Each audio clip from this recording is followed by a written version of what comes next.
လာတဲ့အခါလုံးသားကစကားတွေစတင်ပြောလာတာမင်းနာမရှိနေရင်လေတိတ်တိတ်လေးပဲကြည်နေမိတယ်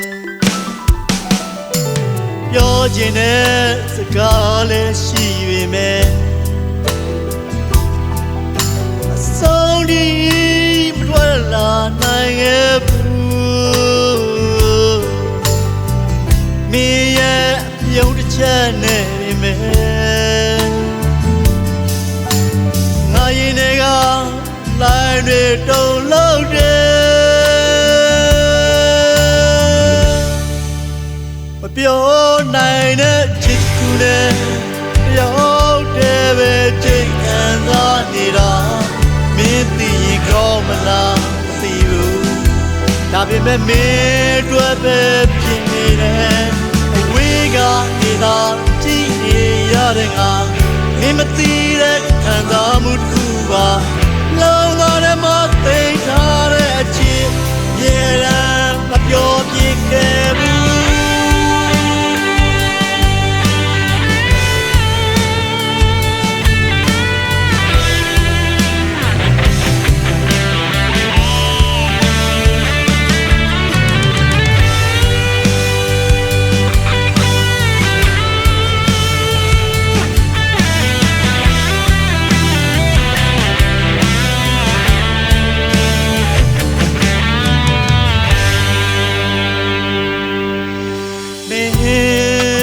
စကားပြောတဲ့အချိန်တိုင်း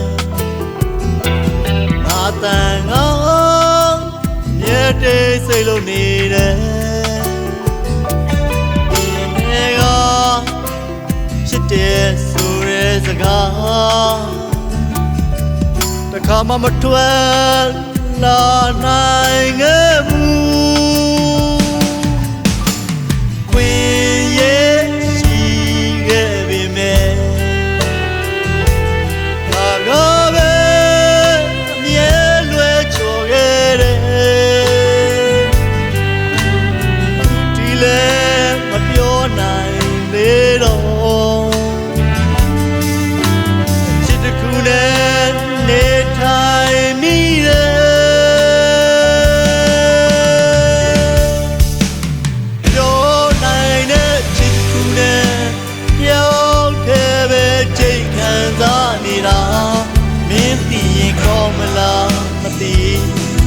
ဒါပေမဲ့မင်းတို့ပဲဖြစ်နေတယ်တနေ့နေ့မှမင်းသိလာမလားငါရင်ထဲကအမှန်တရားတွေဒါမှမဟုတ်ဒီချစ်ကပဲငါရင်ထဲမှာပဲပျောက်ကွယ်သွားမလား